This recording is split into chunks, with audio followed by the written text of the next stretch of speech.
Contemplation before chanting. The Sangha is invited to go back to our breathing so that our collective energy of mindfulness will bring us together as an organism, going as a river with no more separation.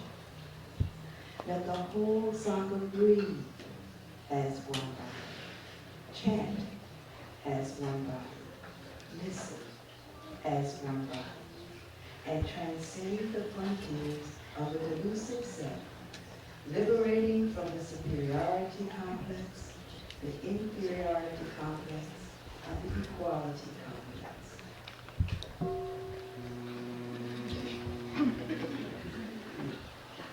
May the day be well and the night be well. May the midday hour bring happiness too. In every minute and every second, may the day and night be well. By the blessing of the triple gem, may all things be protected and safe. May all beings born in each of the four ways live in the land of purity. May all in the three realms be born upon lotus thrones. May countless wandering souls realize the three virtuous positions of the Bodhisattva path. May all living beings with grace and ease fulfill the Bodhisattva stages. The countenance of the one-honored one, like the full moon, or like the orb of the sun, shines with the light of clarity.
có âm thanh gì hết trơn à. Chưa có âm thanh.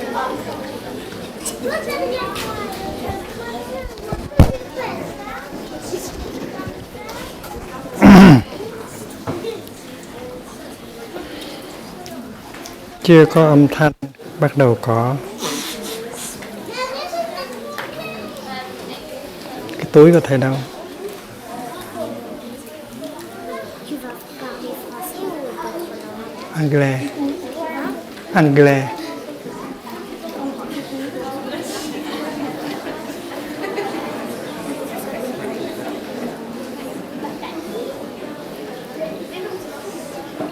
Nous allons parler anglais, donc si vous ne comprenez pas le français, il faut porter des écouteurs.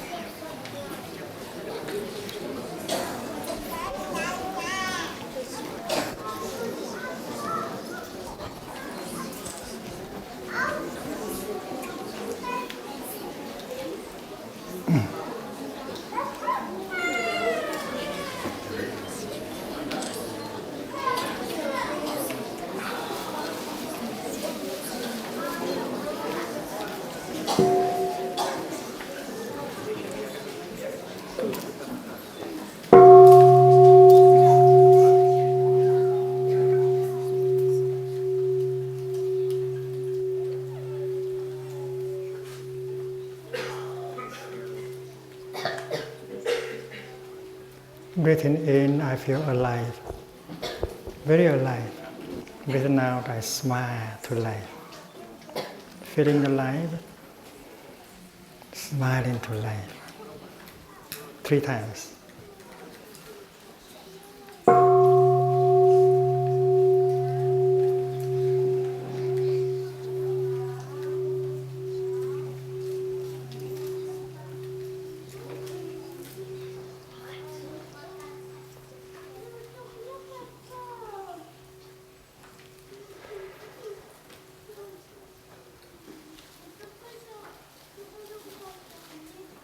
Breathing in, I know it's beautiful today. The sunshine,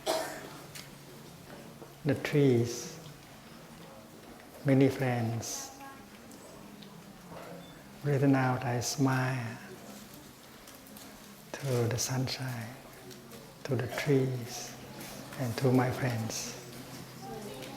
Breathing in, many wonderful things around me. Breathing out, smiling.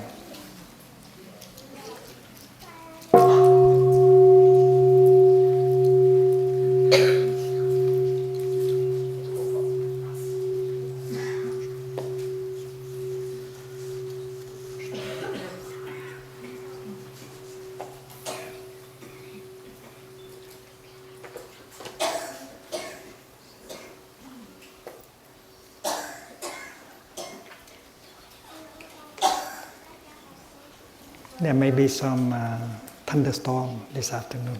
We don't know.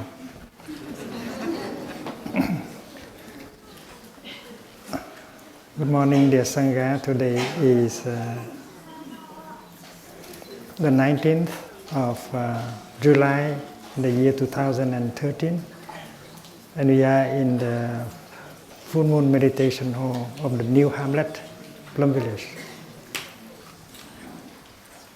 Today we are going to meditate on a flame.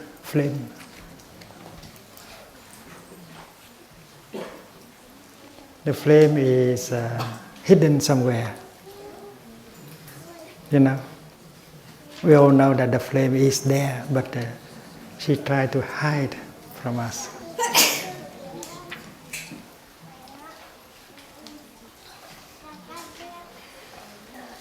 I have a matchbox. I use the match in order to light candles and incense. I never smoke.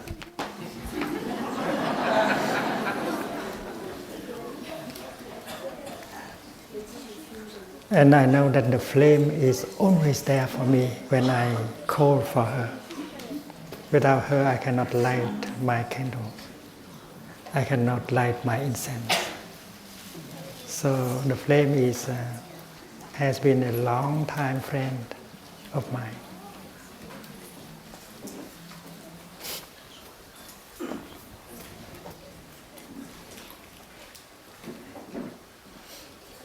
So today we are going to meditate on the flame.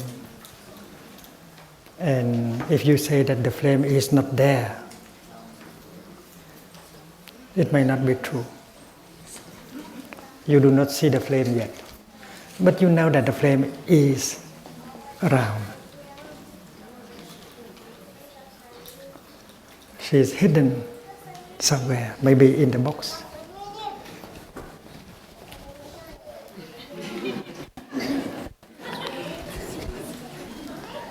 But she's hidden in what we call the conditions.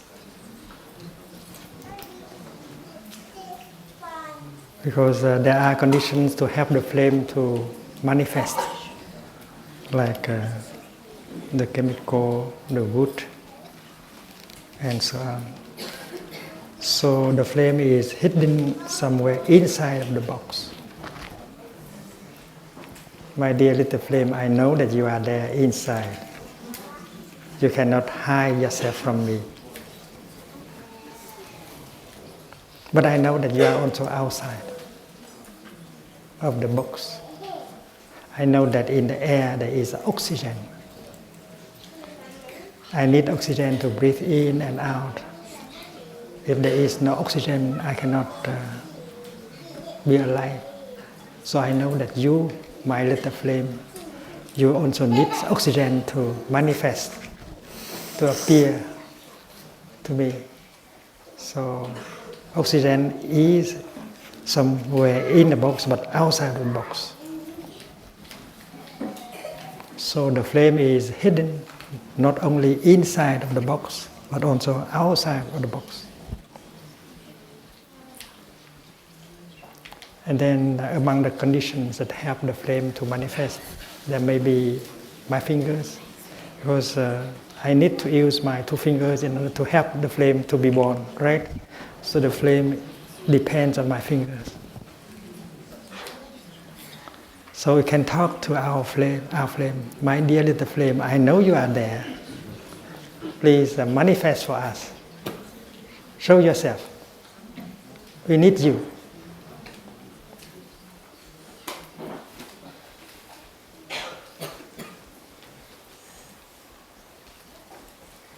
And then if you listen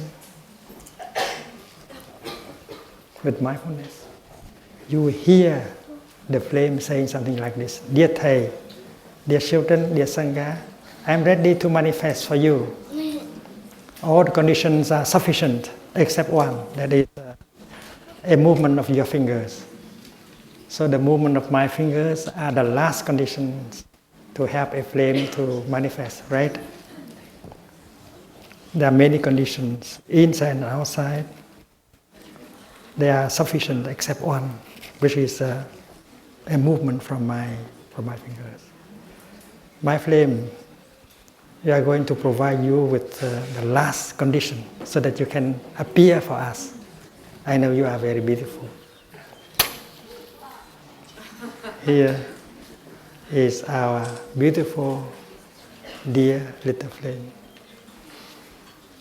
She is very kind. Every time we need, she will appear for us. There are people who need the flame in order to cook dinner, to make tea, and to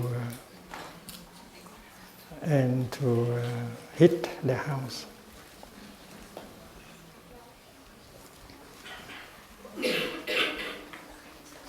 Now the flame is no longer there.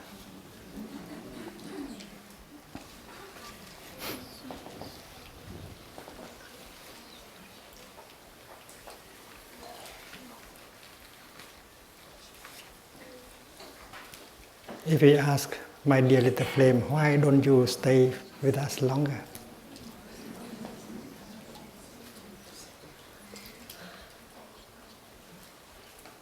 Don't you want to stay with us a little bit longer? We like to see you.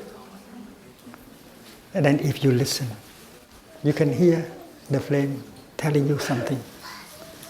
Dear Thầy, dear Sangha, if you provide me with more fuel, and then I will stay longer. If I have a match that is long like this. We have something like that in the bag.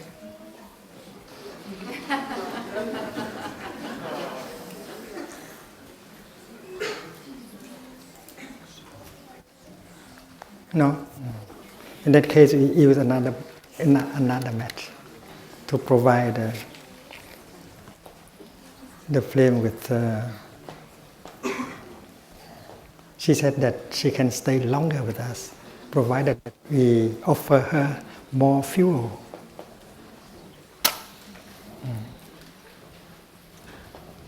How many seconds she can stay with us? And then we have fuel. We can keep her longer with us.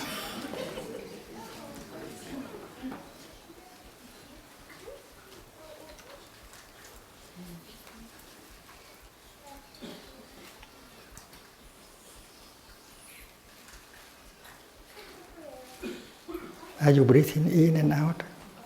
I am.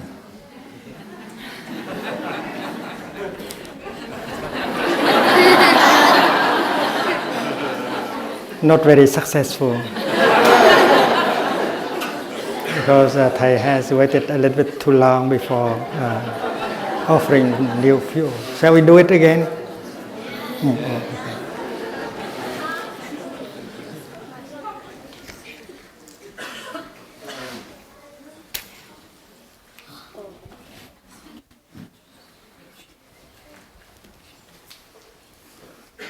Now.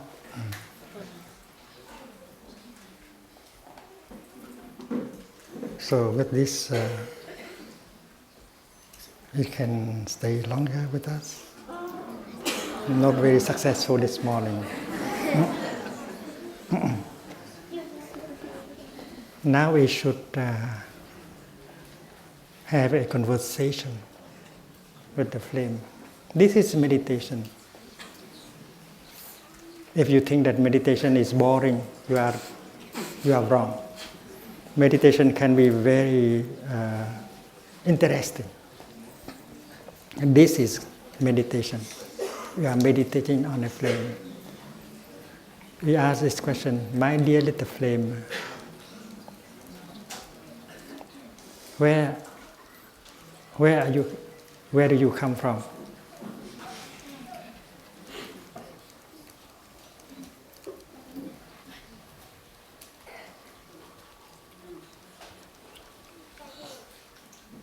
And where have you gone?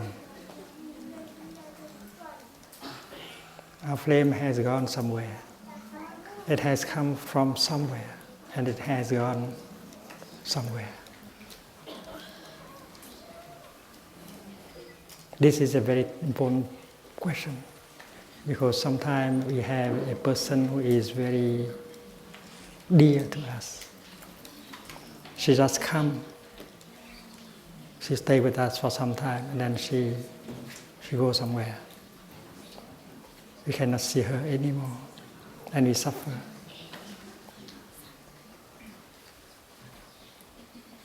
My dear friend, where have you come from, and why, and where have you gone?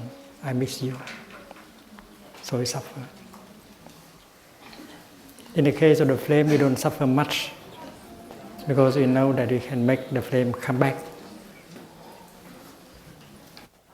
So we should ask the question, my dear little flame, where have you come from? And this is what we hear. I have listened many times and deeply, and that is what the flame told me. Dear Thầy, I have come from nowhere. I have not come from the north. I have not come from the south, the west, and the west. When conditions are sufficient, I just manifest in the here and the now. And when Thầy meditated on that, he found out that what the flame said is true. She has not come from the West. She has not come from Africa, Asia, America. When conditions are sufficient, she just manifests in the here and the now. And this is the truth. No coming. The nature of the flame is no coming. She hasn't come from anywhere. Her nature is non-local. And if we ask the second question, my dear little flame, where have you gone? We miss you. And if you have mindfulness, concentration, and then you can find out. You listen, and the flame will tell you, dear Thầy, dear Sangha, I have not gone anywhere. I have not gone to the north, not gone to the south, not gone to Africa or Asia. I have not gone anywhere.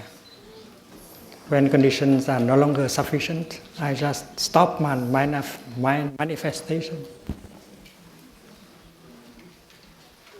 So please look for me in the conditions.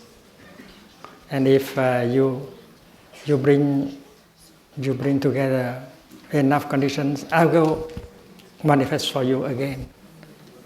My nature is no coming, no going. So if we have lost someone that is very close to us, a grandma, a grandpa, a lover, a mother, or a father, we have to meditate like that. It's wrong to say that the person we love is no longer there. She's there, hidden somewhere. And if you look deeply, if you meditate, you can recognize her in her new form. Like the tea.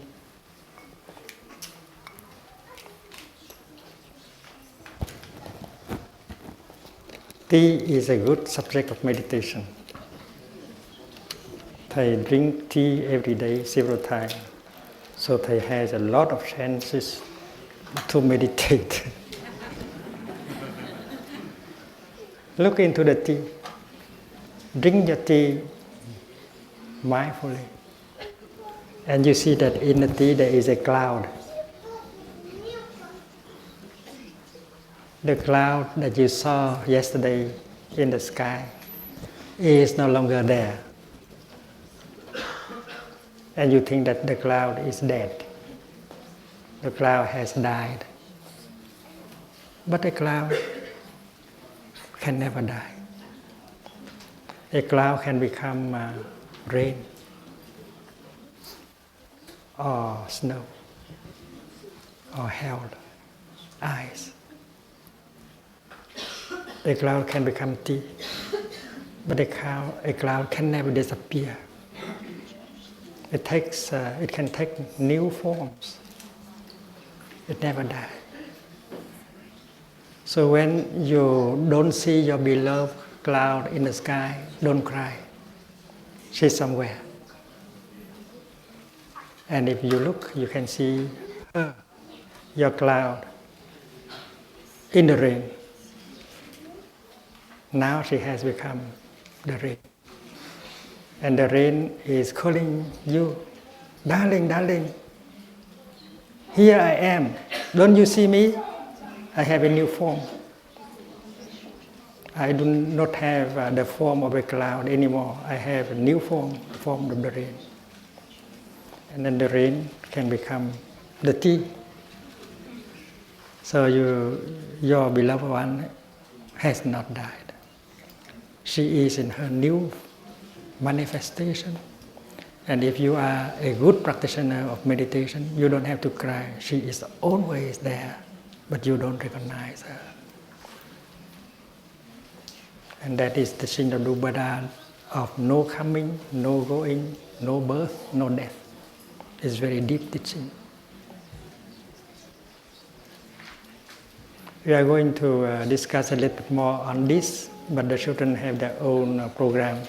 So when you hear the small bell, you stand up, salute the Sangha, and go out and continue to practice.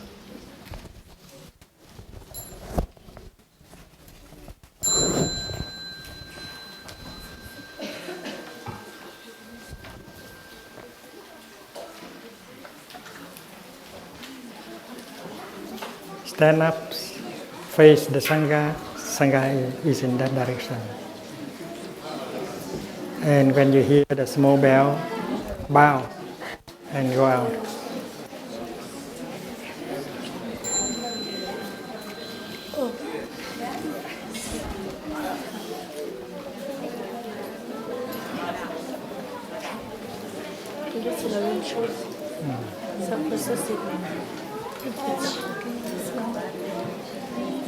Bong bong. We meet in the children's program, right? Okay.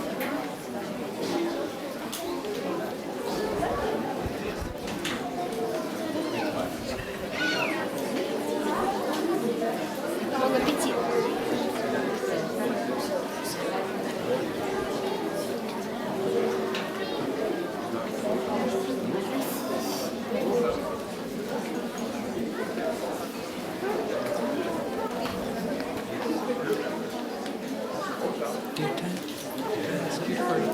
This is a hard time, alam mo eh.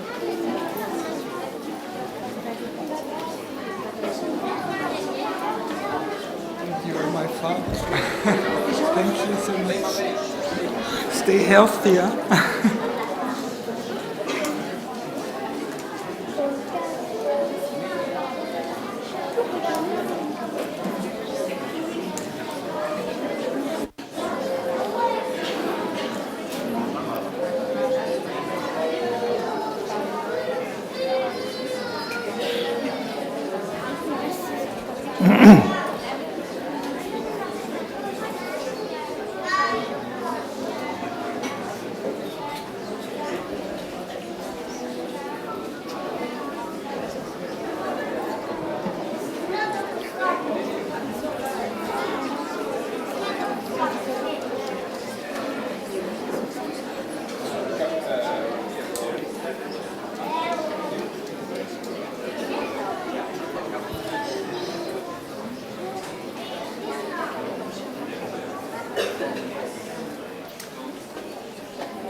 Dear Sangha, today we continue with the teaching of the Four Noble Truths.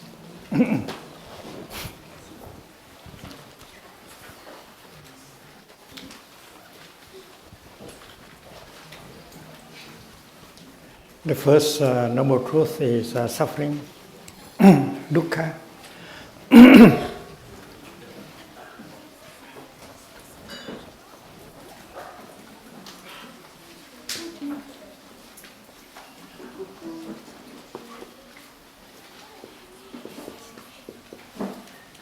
And dukkha is translated as ill being, suffering.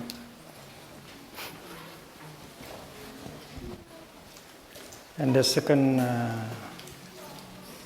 truth is the making of ill being, how ill being is made.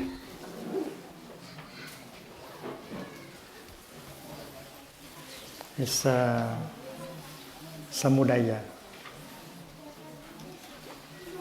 This is English, this is Sanskrit, and this is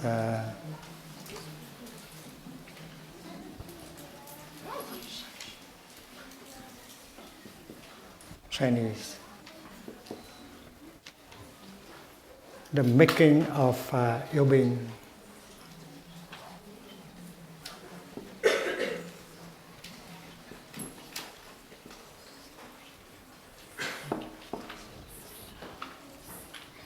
And when we look deeply into ill being, we can see how ill being has come, how being has come to us. We see the cause, we see the roots of ill being. Suppose our ill being is a depression. And if we look deeply into our depression, we can find the cause of the depression. We have lived our life in such a way that has made the depression possible. So looking into the first noble truth, we can see the second one, how the suffering is made.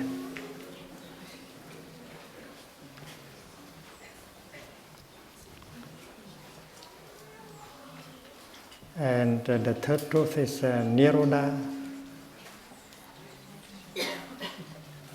It means the cessation of ill being.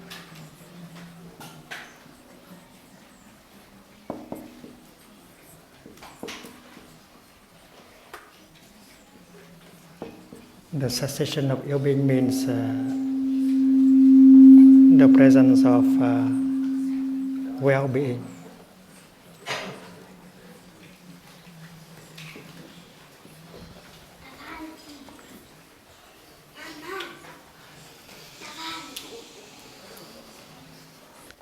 And the fourth noble truth is magga. Magga is Tao, is the way, the path. The path leading to the cessation of ill being, the path leading to well-being.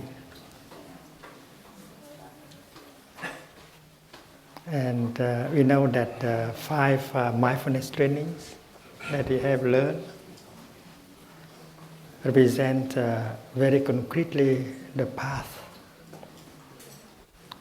that leads to the cessation of ill being, that leads to the presence of well-being.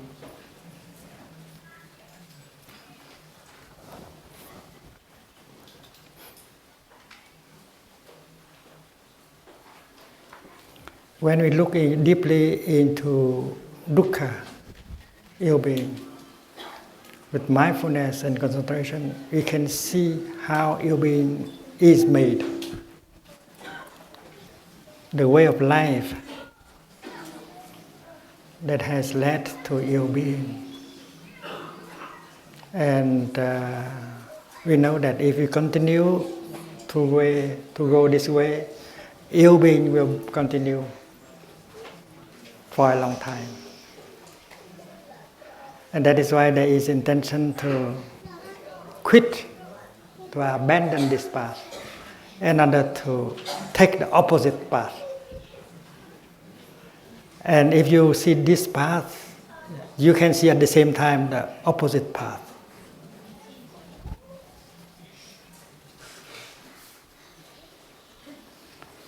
And we know that the path leading to healing, to well-being begins with right view,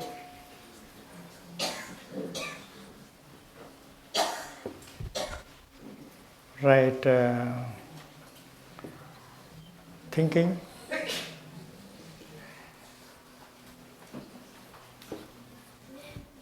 right speech, right action,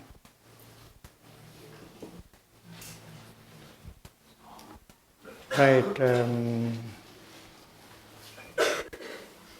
livelihood, right diligence,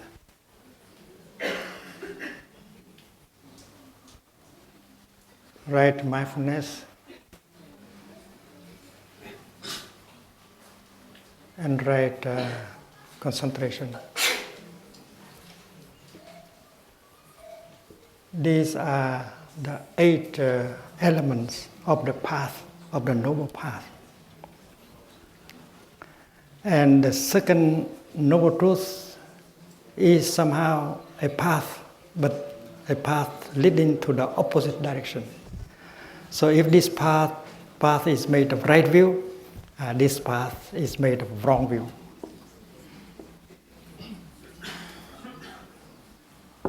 And so on. It is made of wrong view, wrong thinking, wrong speech, wrong action, wrong livelihood, wrong diligence, wrong mindfulness, and wrong concentration. You focus your mind on the negative things. You focus your mind. You concentrate on the negative things only. So if you look into the truth of ill-being, you can see samudaya, the making of ill-being, in terms of a path. But instead, it is the right path, it is the wrong path. Wrong view, wrong thinking, wrong speech have led to suffering. And you are motivated by the desire to abandon this path and to follow the new path, and happiness begins to appear the moment when you abandon the other path and embrace this path. So when we join our palm and ask the Sangha to transmit to us the 5 mindfulness trainings, and that is the moment when we abandon the old path in order to embrace the new path, the path of right thinking, right view, and so on. And if you are on the right path, you don't have to worry anymore. The right path is happiness, well-being itself.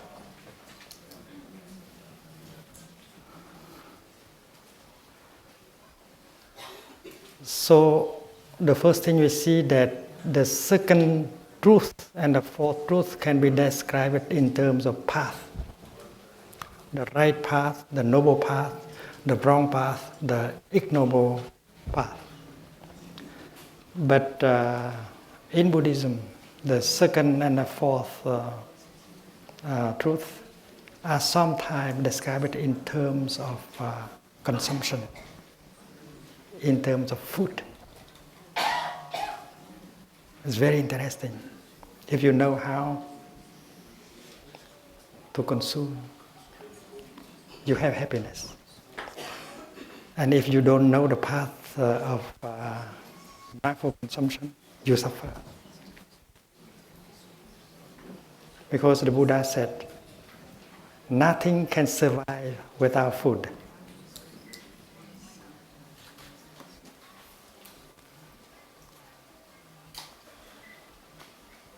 Suppose you are in love. and I hope you are in love. Your love is something so precious, so beautiful. But your love needs food. If you don't know how to feed your love will die in 3 months or maybe less.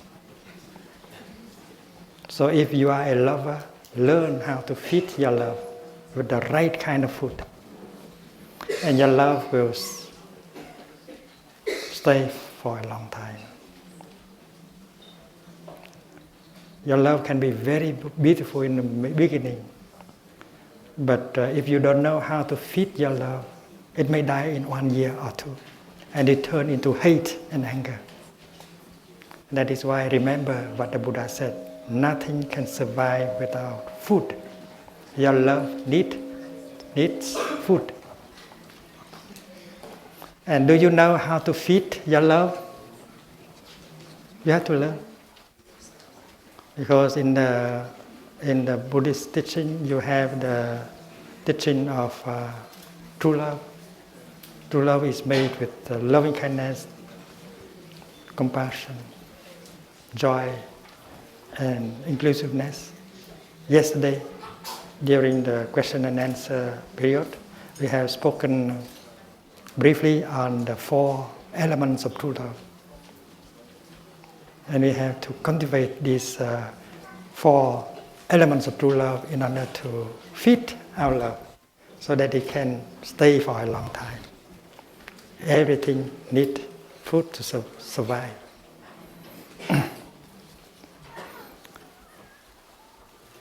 Your suffering also. If you're suffering, your ill-being continue always because you keep feeding it. Suppose you have a depression, I hope not.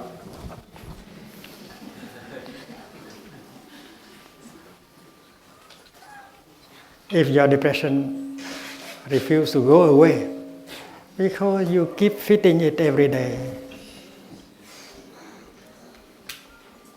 the way you consume, what you consume in your daily life, nourish your ill-being, your suffering. You say, go away my suffering, but she refused to go away because you keep feeding it.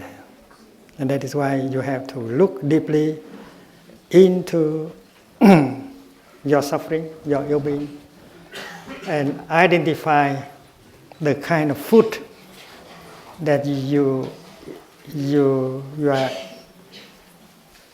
using in order to feed your suffering. The Buddha said this: what has come to be,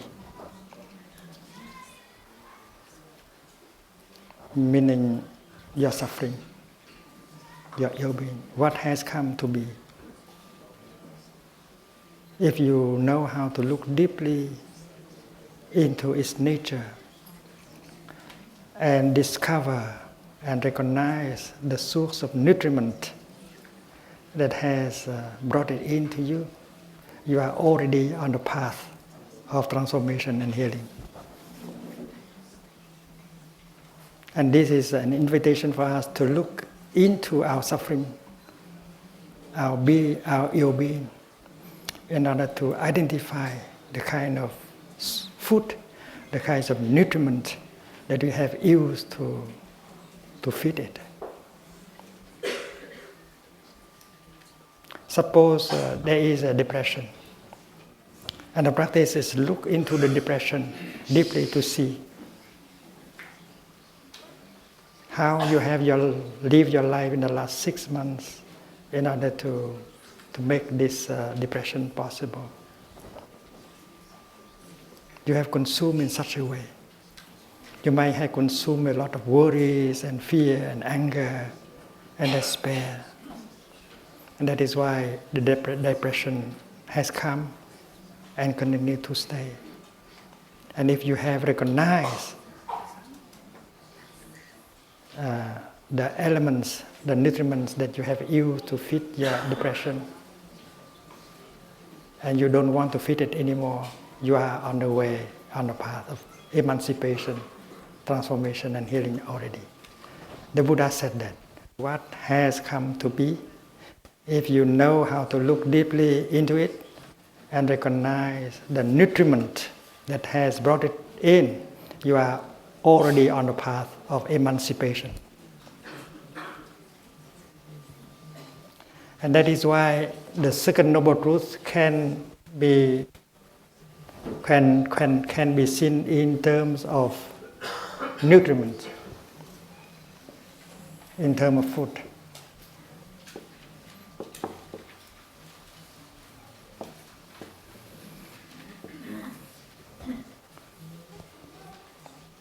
We have seen the second noble truth in terms of a path.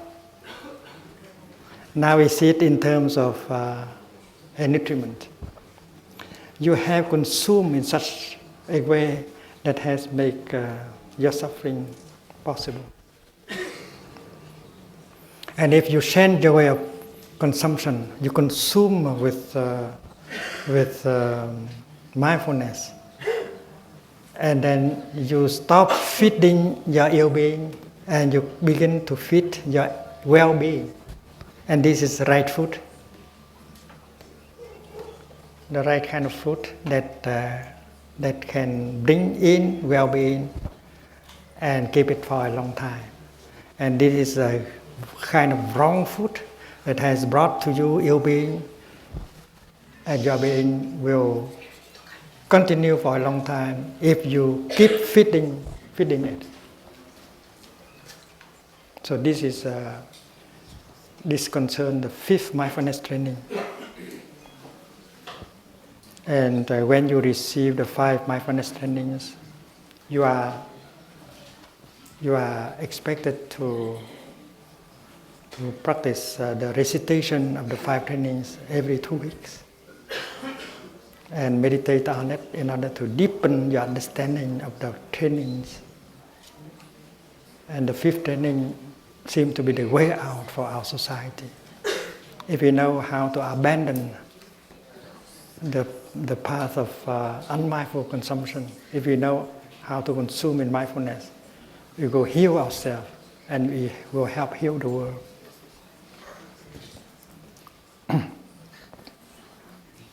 Nutriment in Sanskrit, ahara,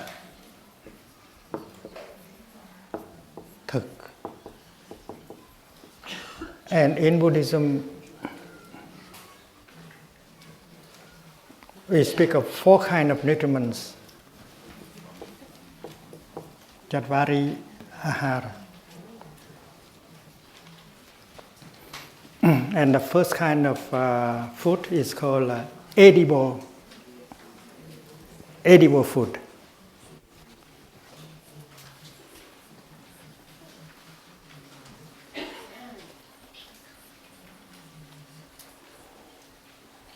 Đoàn thực.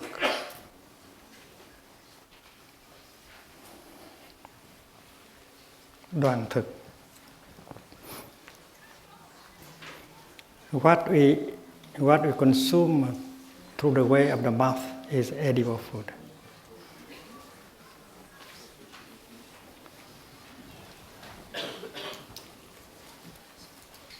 And the Buddha recommends that we eat and drink in such a way that can help preserve compassion and understanding in us. Because without compassion and understanding, happiness is not possible.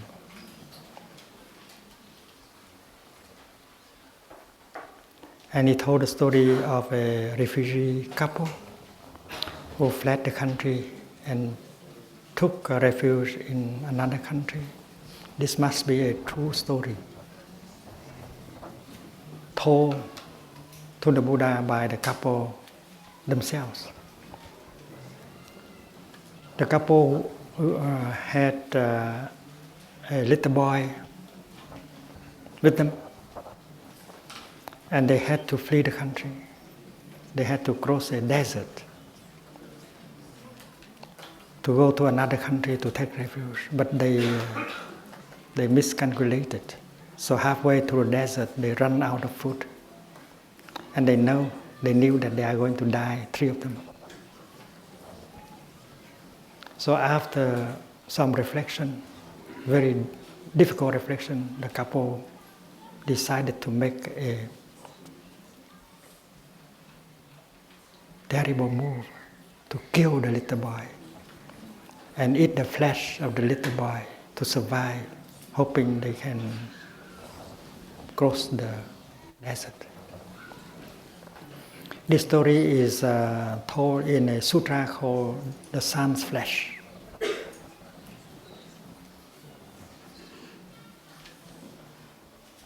And every day they eat one morsel of that flesh and kept the rest on their shoulder to dry under the sun.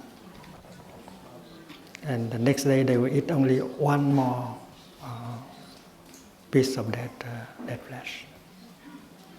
And each time they eat one piece of flesh like that, they pull their hair, they beat their chest, and they ask, "Where is now our little boy, beloved little boy?" They cry.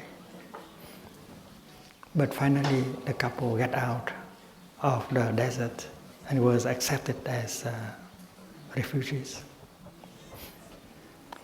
So after having told the story to the monks, the Buddha said, "My dear friends, do you think that the couple enjoy eating the sun's flesh?" The monk said that it's impossible, dear teacher. It's impossible to enjoy eating your own son's flesh. And the Buddha said, in that case, we should eat in such a way that can preserve compassion in our heart. Otherwise, we'll be eating the flesh of our sons and daughters.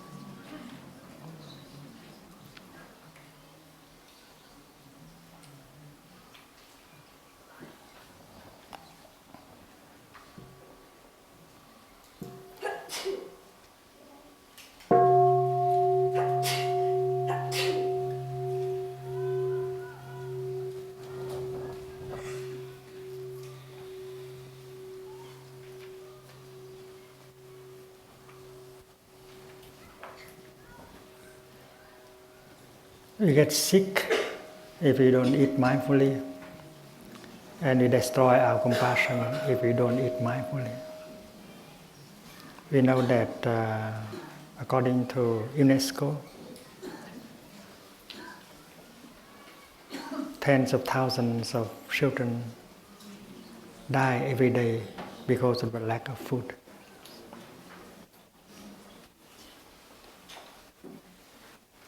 And we are consuming a lot of meat and alcohol.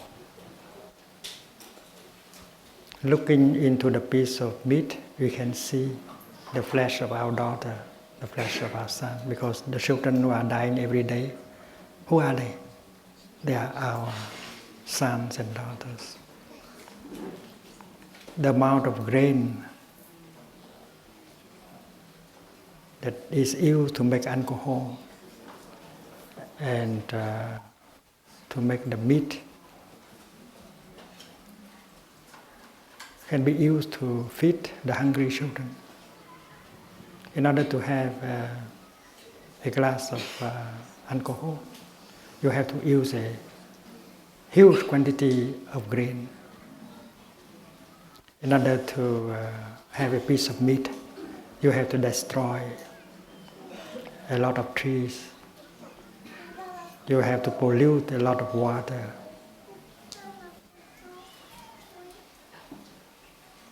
You have to pollute a lot of air.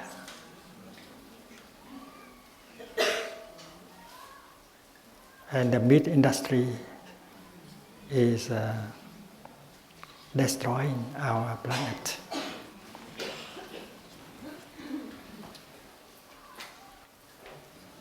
Eating meat is more polluting than driving a car. And scientists have told us that if we can reduce the eating of meat and the drinking of alcohol by 50%, we can already save our planet. In Vietnam, many and other Buddhist countries, many Buddhists practice eating vegetarian 10 days each month. And I myself have urged them to add 5 more days in order to meet that requirement.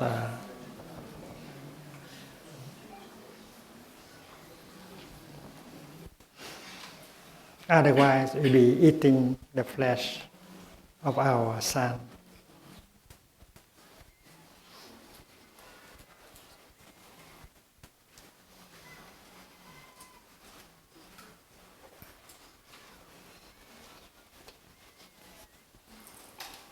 And that is why, for the sake of our health, the health of the world, of our society, and the health of our planet, we have to practice mindful eating, the 5 contemplations. The 5 contemplations before eating are not only for monks and nuns, they are for all of us. And before eating our dinner, our lunch, we should be able to look at the table and to see whether we are eating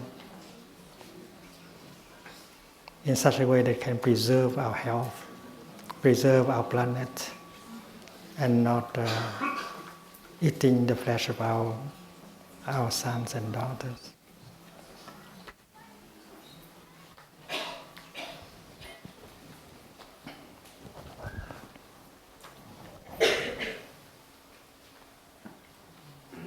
So reducing the eating of meat and reducing the drinking of alcohol is going in the direction of the practice mindful consumption. The second source of nutriment is sense impression.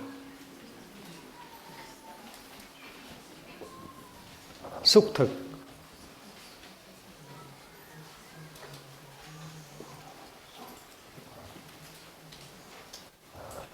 When we watch television, we consume. When we read an article in a magazine, we consume. When we are having a conversation, we consume.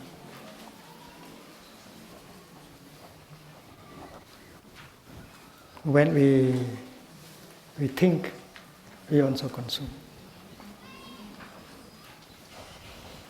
So this kind of nutriment come through not the way of the mouth, but the eye, the ears, and nose, the body, and the mind. Because there are so much toxins in what we consume. An article in a magazine might contain a lot of violence, anger, fear, hate. And after you have read that, you consume a lot of negative things. You water the seed of anger, fear, despair in you. That's not good food. Our children watch television many hours a day. We are so busy to take care of them. And we allow them to consume a lot of negative things. Craving, anger, fear, violence. And that's not good for their health.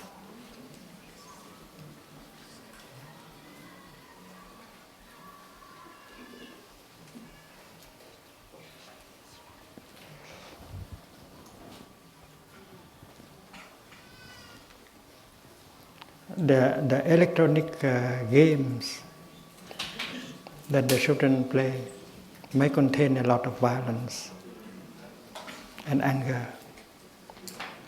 And that is why the problem is how to stop that kind of consumption. Otherwise, we are bringing in suffering ill being, and we are feeding that suffering every day.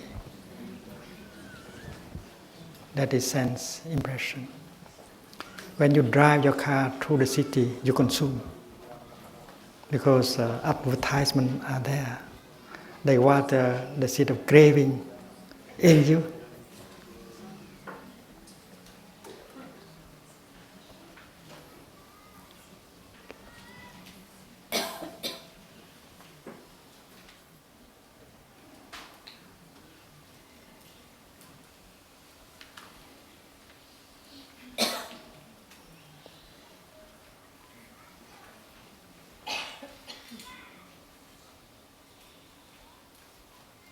And that is why we have to protect ourselves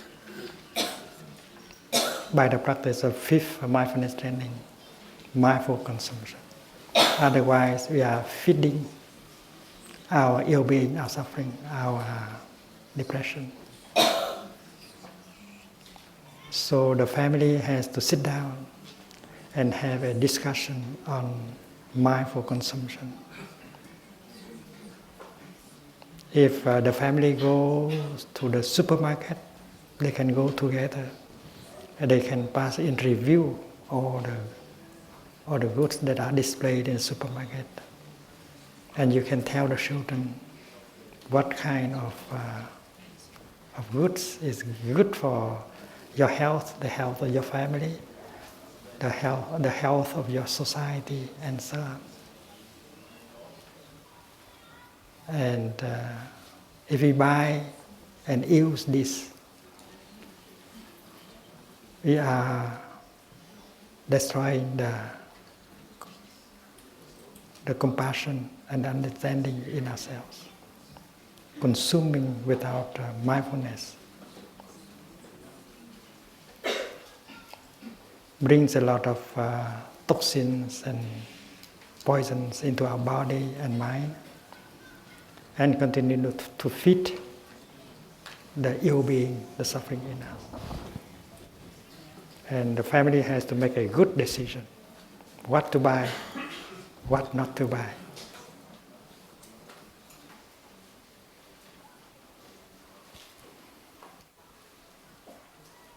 What to consume and what not to consume.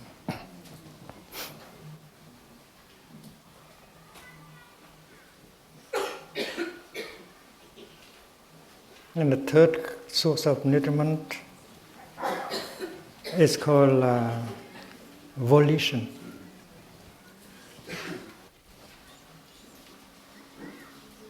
Tư niệm thực.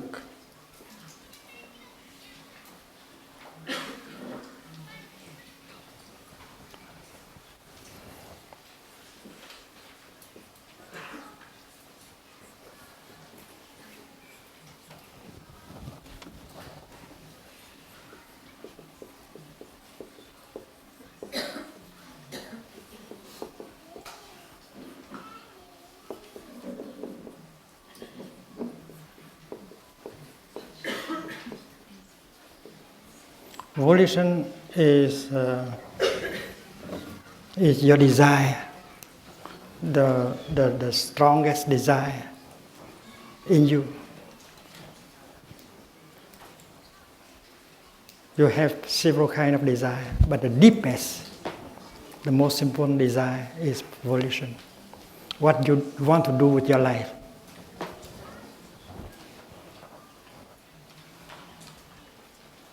You have a life to live. And what do you want to live, to do with your life? Your life has a purpose.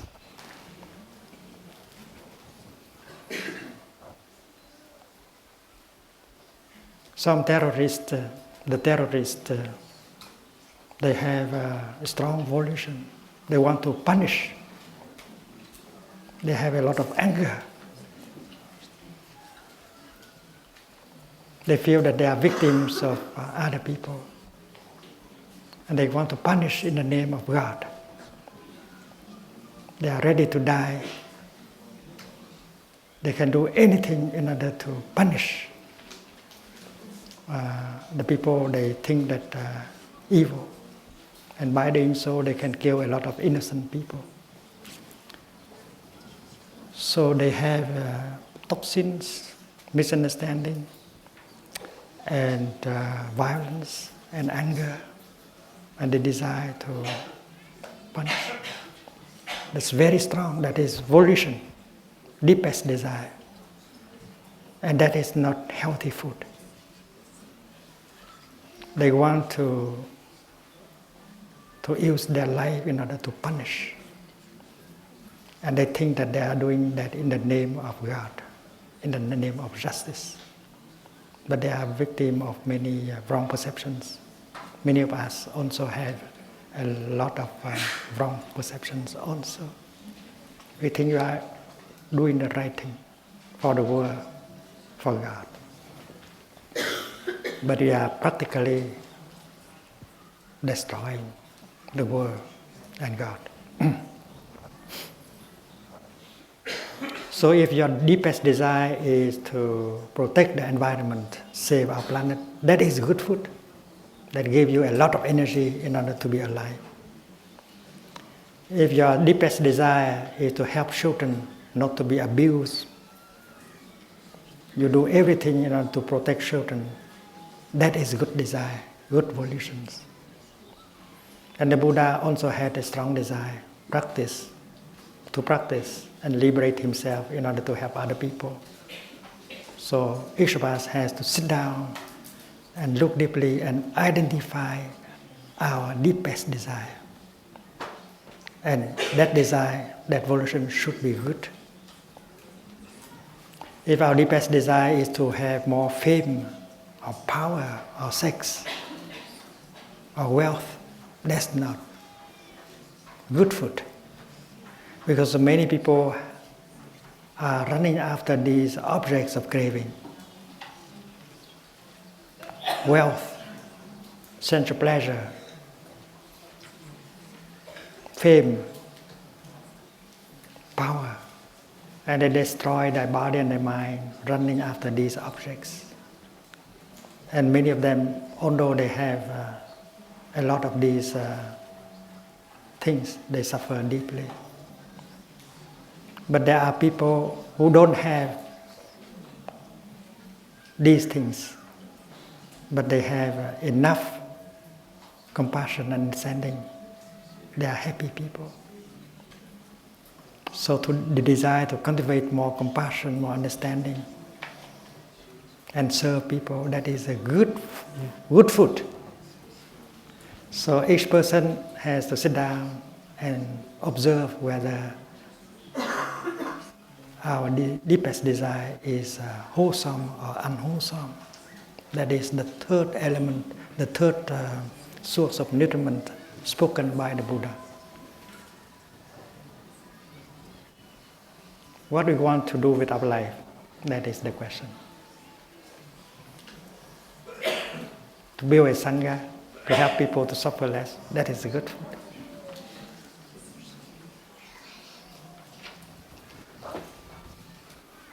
And the fourth source of nutriment is called consciousness.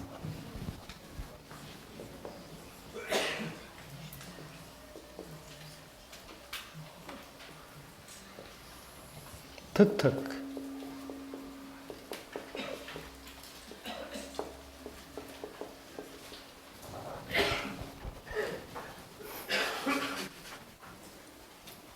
Consciousness is food. There are two kinds of consciousness, collective consciousness and individual consciousness. And the individual consciousness reflects the collective consciousness. And the collective consciousness is made of individual consciousness.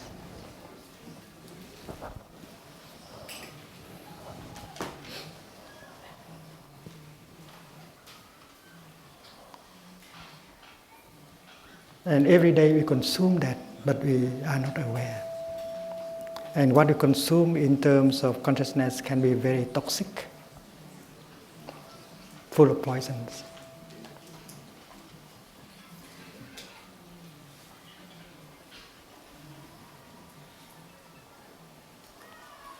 Suppose there is a neighborhood where people are very angry and violent. In our big cities, there are always neighborhoods like that. People are very angry, very violent. And what they say, what they think is full of anger, violence, and hate. Not only big adults, but children. They are violent in their way of thinking, speaking, and acting. And we happen to live in a neighborhood we consume. Even if we don't want to think like them, to speak like them, to act like them, but if we live in that neighborhood, we are consuming. And one day we will become like them. We will think violently like them. We will speak violently like them. We will act violently like them. And that is the fourth kind of truth. You consume the collective consciousness. So if you put your children 6 months, 1 year in that neighborhood, your children will be full of anger, hate, and fear.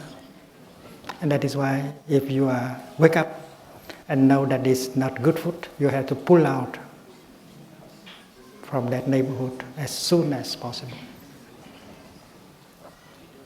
Not because you want to abandon the people who suffer, but you have to preserve yourself first. You have to pull out and restore your health, the health of your family. You can come back to help only when you are strong as a Sangha, as a group of people. And if you are a minister of education, minister of environment, urban life, you have to think about this. About this fourth source of nutriment, which is collective consciousness. A collective energy of fear and anger is very dangerous.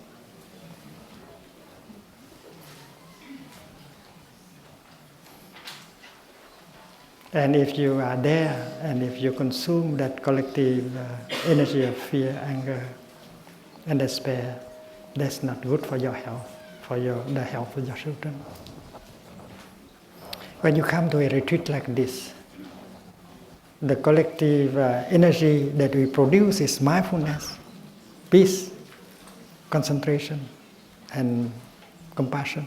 That is good food for children. They may not understand the Dhamma talk. They may not understand the meaning of the bell of mindfulness and the slow walking, but they are embraced in an atmosphere of peace, of brotherhood, sisterhood, and mindfulness. That is good food for them. Collective consciousness, the collective energy of mindfulness, the collective energy of peace, generated by the practice of breathing, walking. One day I was giving a Dhamma talk in Germany, and he noticed there were 4 or 5 mothers feeding their baby, sitting in the front line.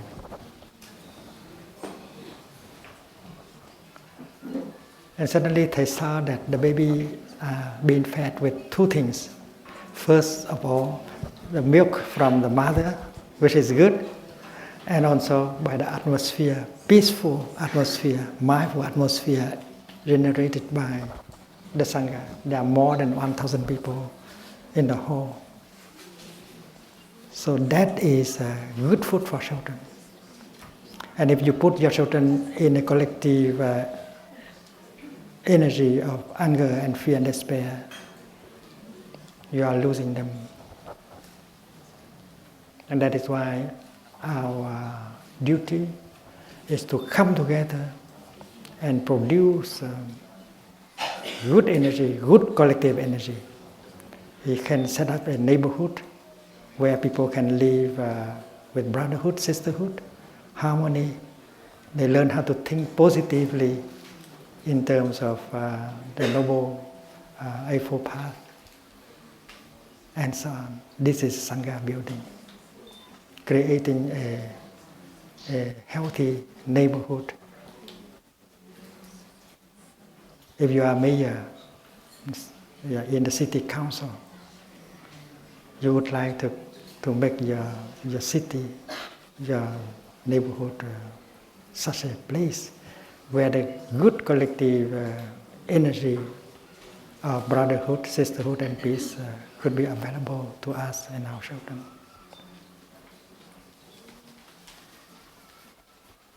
That is consumption.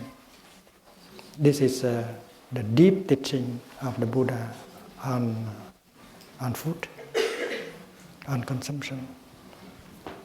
And also there is individual consciousness. There are good things in our consciousness. We have a seed of understanding, a seed of love, a seed of forgiveness, a seed of joy in us. We have the seed of mindfulness, concentration and insight. And these are the Buddha nature in us. And we should give the Buddha in us a chance to manifest. Because the seed of Buddhahood is in you. You have the potentiality to wake up, to be understanding, to be compassionate.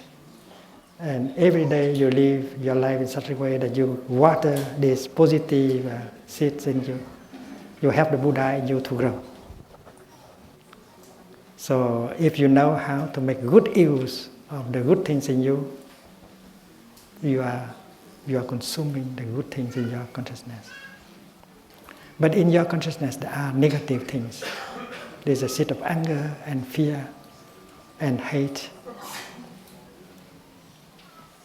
and suffering. There are those of us who have suffered so much in the past. As a child, as a young person, we have been abused by society, by members of family. And the suffering is so deep that we tend to go back and continue to suffer.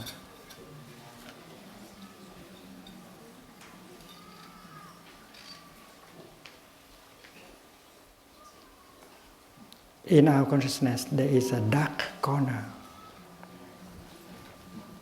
and where the films of the past is always projected. And you like to go back to that dark corner of the past and watch the film again and again and again, and continue to suffer the suffering of the past. And if you notice that your beloved one is doing so, she is caught in the past. She is watching the film of suffering in the past.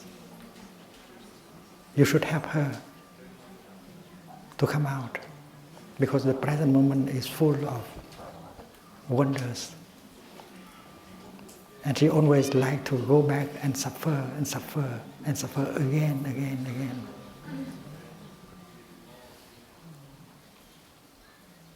The materials that are available in our consciousness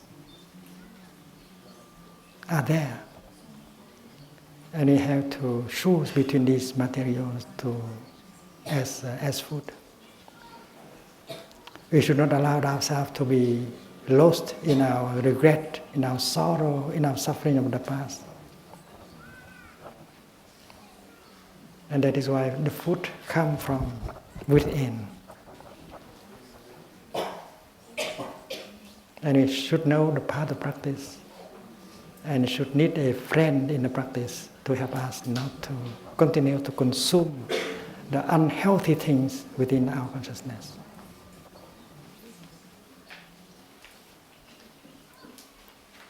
And that is why the practice of living in the present moment is very very helpful for those of us who tend to be imprisoned by the suffering of the past.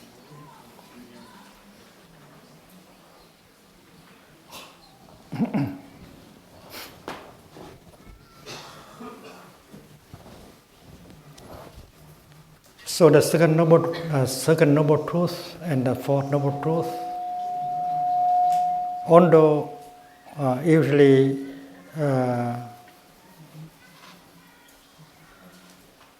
being expressed in terms of path, it can be expressed in terms of consumption.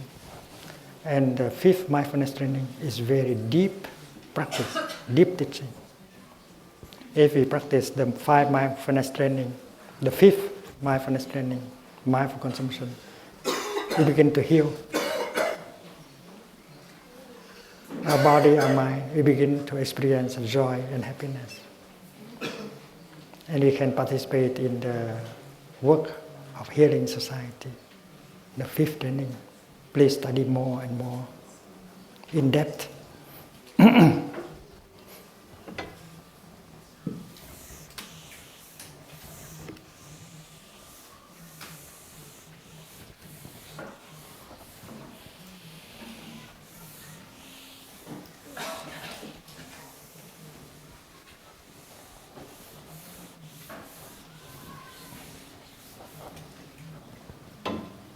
We know the right path begins with the noble path begins with right view.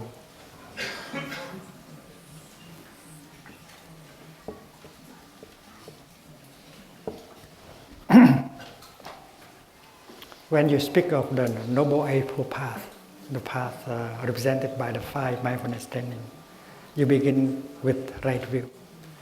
Right view is a kind of wisdom, a kind of vision, a kind of insight that has the power to heal and to liberate.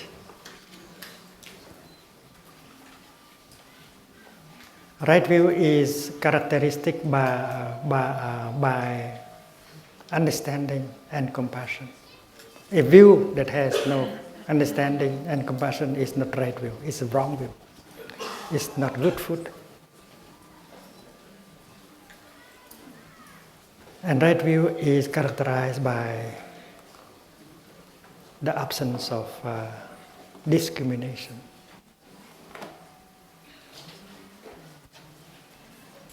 There is a wisdom called the wisdom of non-discrimination. Nirvikalpa jnana. And right view is that kind of wisdom. During the first week, I offer the children a team of meditation. My hand has 5 fingers, and each finger has a name, a form that is different from other fingers. How come that my 5 fingers never fight each other? And all my 5 fingers are free from complexes, complex of superiority, inferiority, and even equality.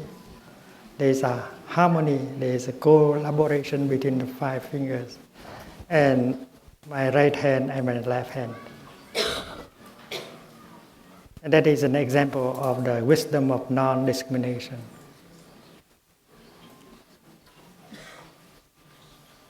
And right view is the wisdom of non-discrimination.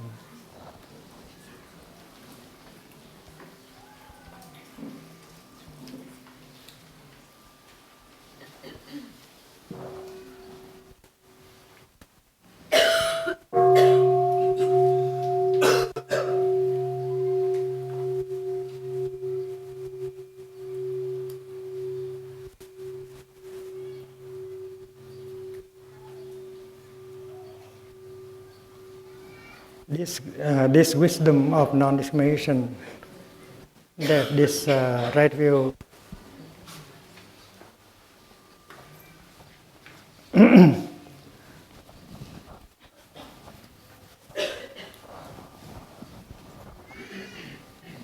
can be obtained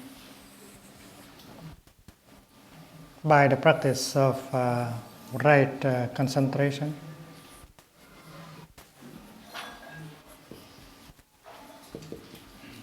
and mindfulness.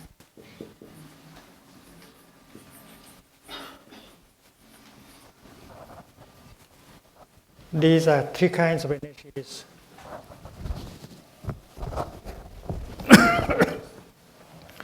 These are three kinds of energies generated by the practice of meditation. Mindfulness is to be there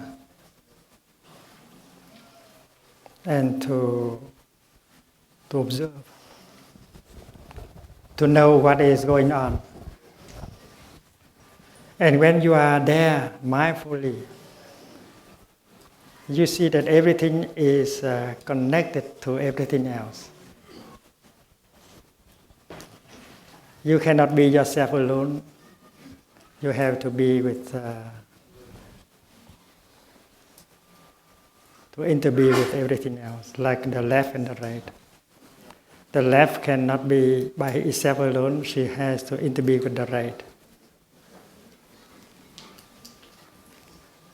Without the left,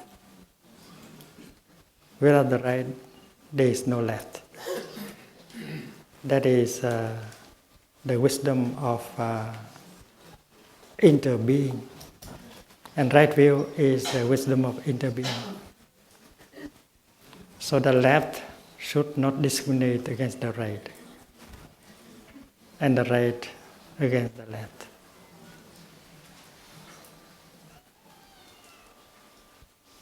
You are, therefore I am. Tu es, donc je suis. My dear left, because you are there, that is why I am here. So you are not my enemy. We lean on each other in order to manifest. And if you have that kind of wisdom, you have right view. The same thing is true with the lotus and the mud. The mud is not the enemy of the lotus, because we know that without the mud, the lotus cannot grow. So when you see the interconnection between mud and lotus, you have right view. And the same thing is true with suffering and happiness. Suffering is kind of mud that you can make good use of in order to grow lotus. And the other day we have spoken about the goodness of suffering, la bienveillance de la souffrance. We need suffering. You can make good use of suffering in order to create happiness, like the organic gardener using the garbage in order to nourish flowers and vegetables. So that kind of insight is called right view. And right view, with right view, there is no longer any discrimination. There is no longer any war between Hinduism and Islam, between Palestine and Israel, between North and South, between black and white. We interact. Tu es, donc je suis. You are, therefore I am. That is the insight of Buddha. And that insight is not an idea, but a real experience. There is a fruit called durian. I don't know whether you have tried or not. And if you have not tried, no matter what I say, you cannot understand. It's like a mango. Mango is easier. If you have not tried mango, no matter how many books I write on mango for you, you just have ideas and not a direct experience. The only way for you to have a direct experience is to offer you a mango and you eat right in front of me.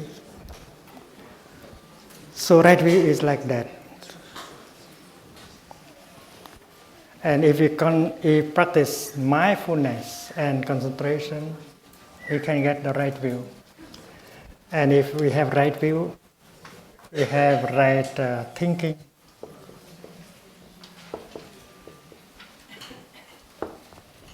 And right thinking is the kind of thinking that is free from discrimination.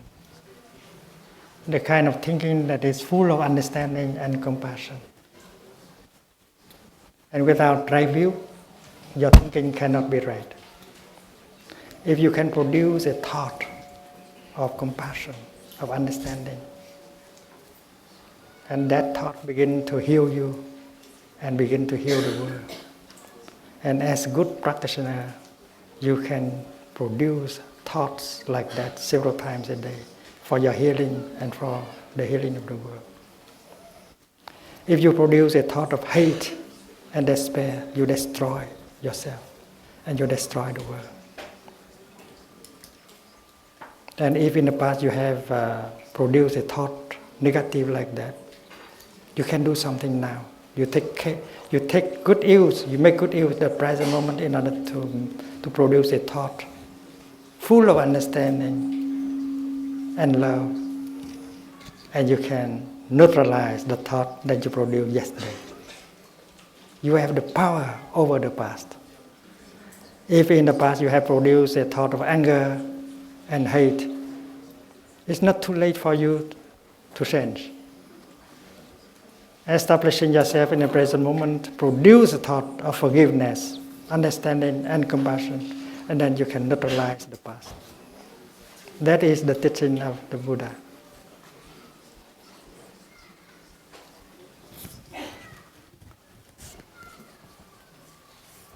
And then with the right view, you can practice right speech. What you say, what you write down is free from discrimination, is full of understanding and love. When you sit down and write a love letter, a letter full of forgiveness and compassion, you are healing yourself.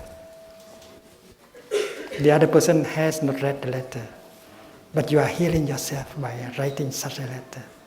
The energy of compassion, the energy of understanding generated by the writing has begun to heal your body and your mind. And when that person reads your letter, she gets the healing also. And as a good practitioner, we should be able to say things like that and to write things like that every day. It's possible. And then with the right view, we can practice right action. This is action but by the mind, action by the speech, is action by the body. With our body, we can change, we can protect, we can support, we can save, we can help. And what your action is motivated by understanding and love.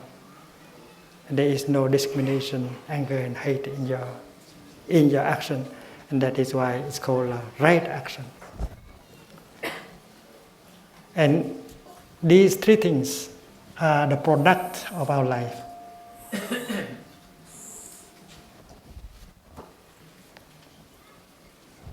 An orange tree can produce orange leaves, orange blossom, and beautiful orange fruit.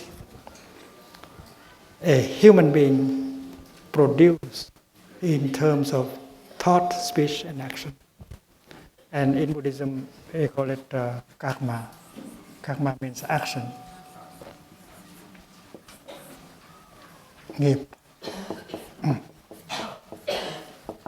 And there is a good karma and bad karma. And if you produce compassionate thought, speech, and action, that is good karma. And nothing is lost.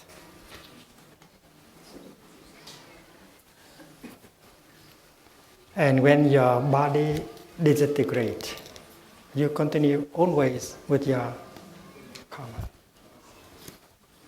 Nothing can die. A cloud cannot die.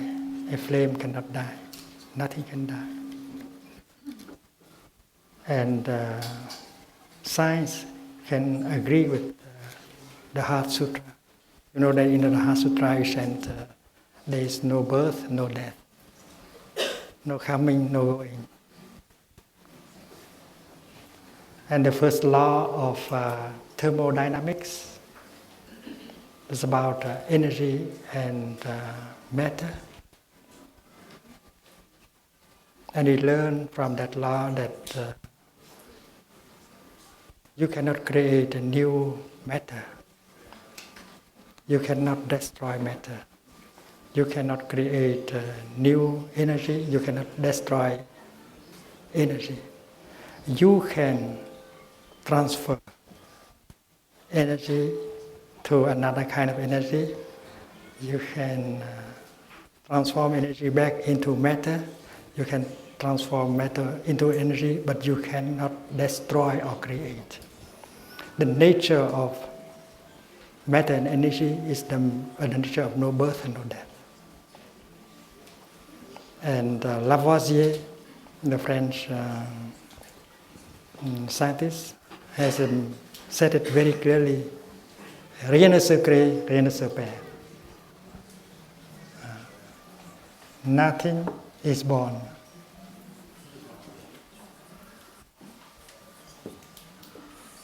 Nothing dies. That cloud, you think that she has died. But it's impossible for a cloud to die. She can become rain or snow or ice, but it's impossible for a cloud to die.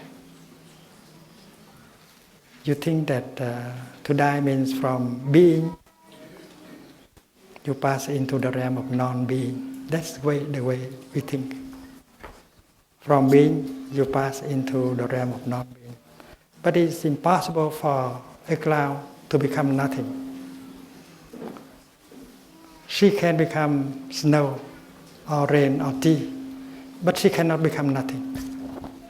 So it is impossible for a cloud to die. The same thing is true with us. We will not die. We cannot die. We continue always. And when this body disintegrates, we cannot see it as it used to be anymore, but we continue always with our action.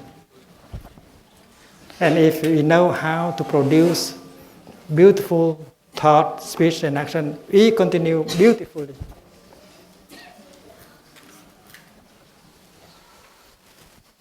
And the French philosopher Jean-Paul Sartre, he said something very close to the teaching of the Buddha.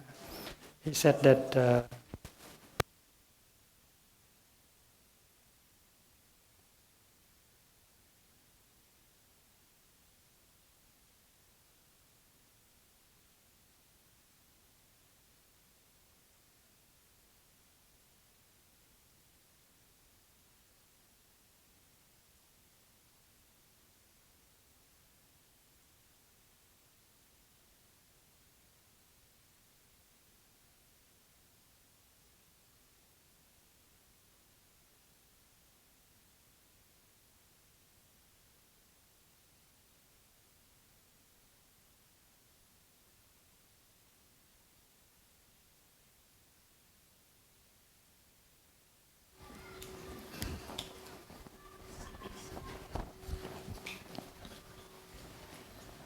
L'homme est la somme de ses actes.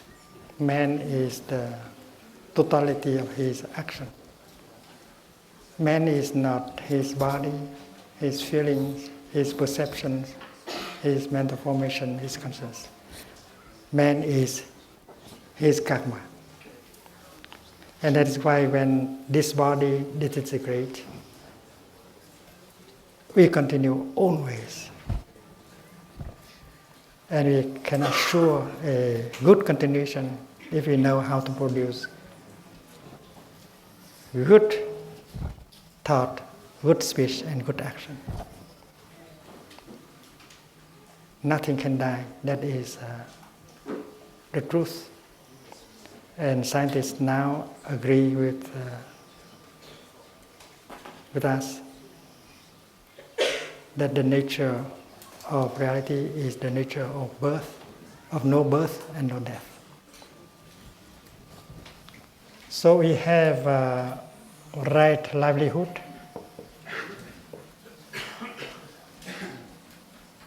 and you have right diligence.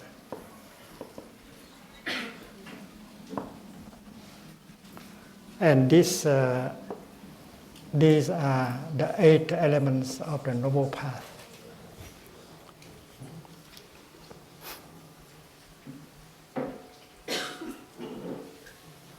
And you think that there is a path leading to a destination called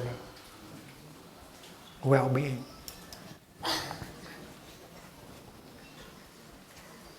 This is a noble path you imagine. And the more noble path will lead to well-being, to happiness. That's the way we think. So this is the path. And we might have to suffer during walking on the path. That is not right view. The fact is that well-being is the path itself. When you produce a thought of compassion and understanding, right at that moment you feel happy, you feel light, you feel liberated. You don't need to arrive here. The well-being is found on every step of the path. There is no way to happiness. Happiness is the way.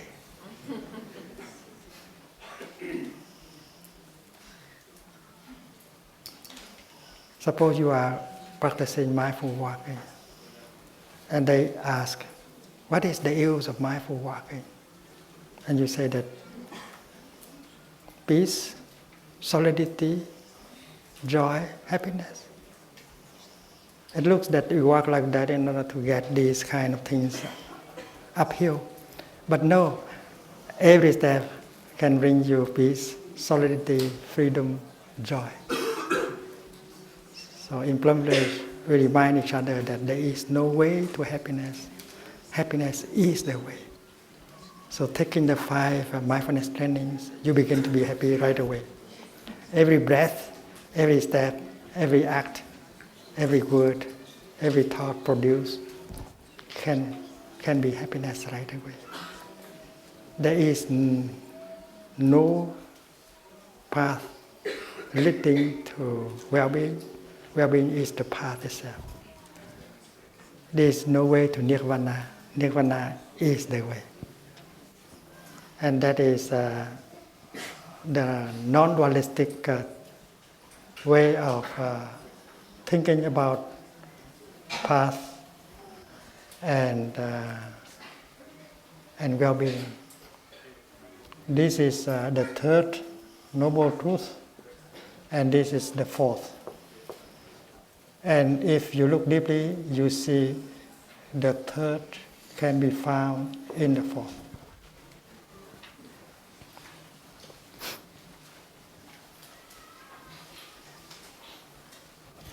One day the Buddha was asked by a disciple, his name is Katyayana, dear teacher,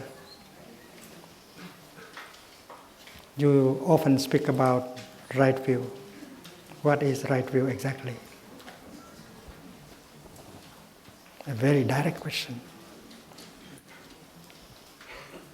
And the Buddha, that morning, he said, my dear friend, right view is a kind of insight that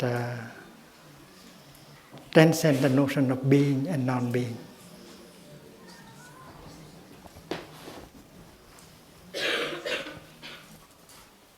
It's a very concrete definition of right view, being and non-being.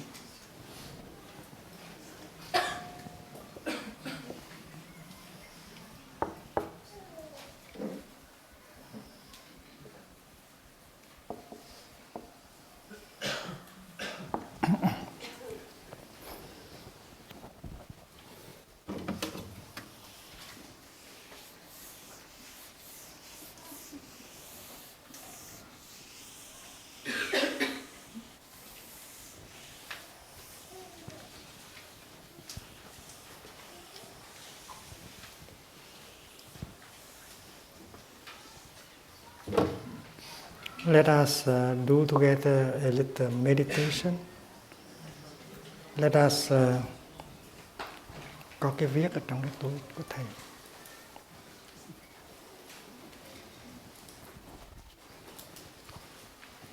Let us visualize time as a line going from left to right.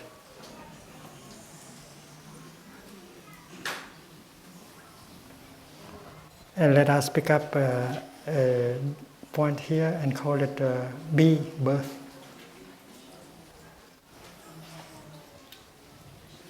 We are talking about right view. We believe that before point B, we are born here, and before we begin to exist from point B. And we characterize this segment beginning from B as being. We come into being by being born.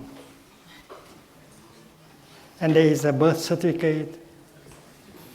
Every one of us has a birth certificate certifying that we begin to exist from that moment. And the segment ending with B is described as non-being. We did not exist here. We begin to exist only here. And that is the way we think. And the Buddha said, that is not right thinking. Because we have established point B, and then we have to establish point D somewhere.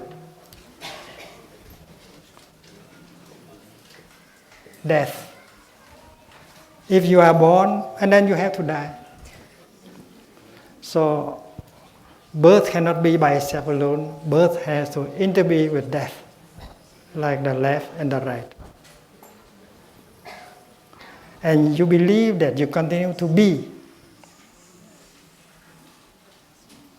until you arrive at point D.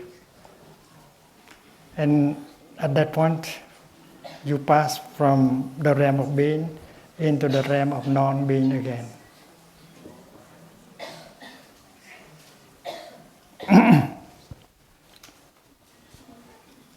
So the segment BD represents your lifespan.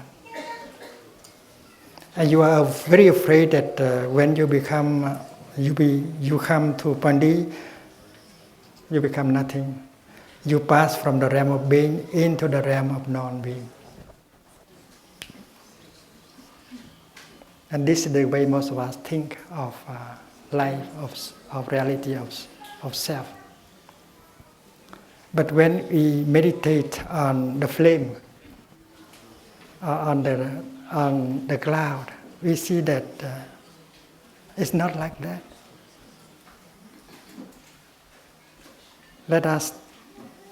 think of the birth of a cloud. Let us ask the cloud whether she has come from the realm of non-being. And you can see that that the cloud has not come from nothing. Before expressing herself as a cloud, she had been the water in the ocean, the water vapor, the sun, the hot sunshine. So she has not come from nothing. She has not come from the realm of non-being. We are the same. The moment when we are born from our mother, we had been there at least 9 months in our mother. And before the moment of conception, we had been there in our father and our mother and in our ancestors. So the moment of conception, the moment we call birth, is only a moment of continuation. So when the cloud expresses herself in the form of a cloud, that is a moment of continuation. So it's not right to say happy birthday. We have to say happy continuation day.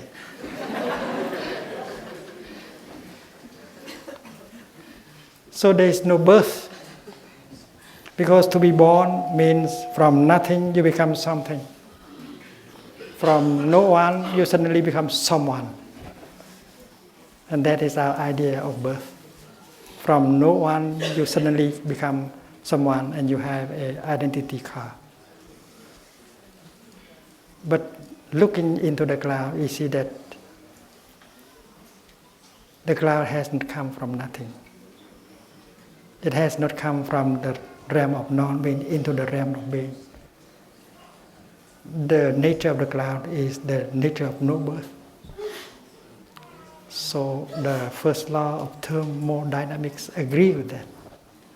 There is no birth, and there is no death either.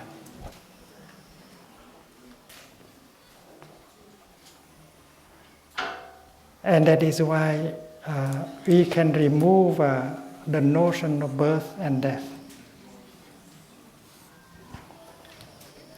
And scientists and practice and yogi can work together, and they can agree with each other on many points.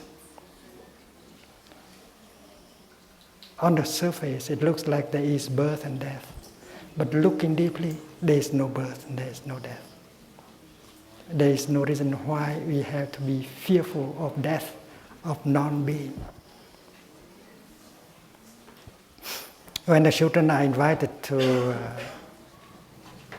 do the meditation on the flame, and they say that, well, dear little flame, I know that you are there, hidden somewhere. Before the flame manifests, she is already there in the conditions. She waits for the manifestation. So the moment of birth of the flame is not really a moment of birth. This is a moment of manifestation. And when we don't see the flame anymore, that is not death. That is the cessation of a manifestation, waiting for another occasion to manifest again. There is no birth and no death.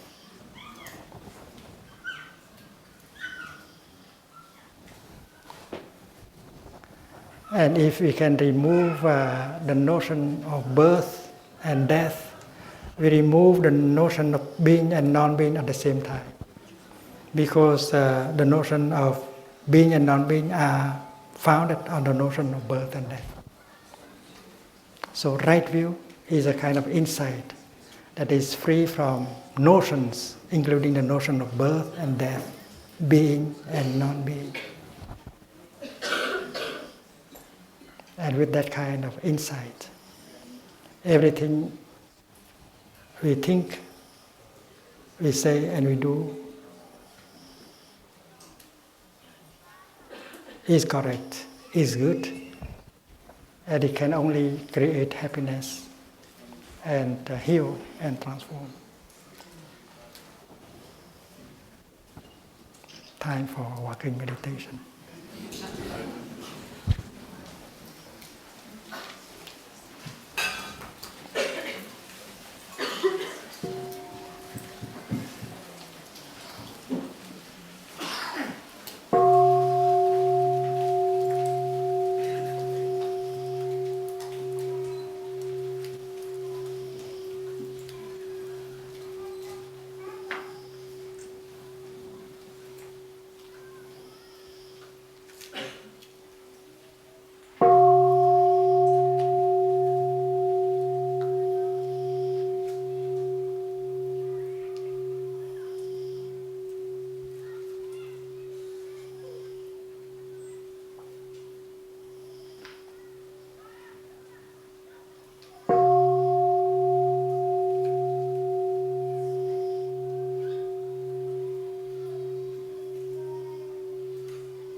Dear respected Tali, dear Sangha, we ask that you please leave your earphones plugged in for a few short announcements that we will make after Tali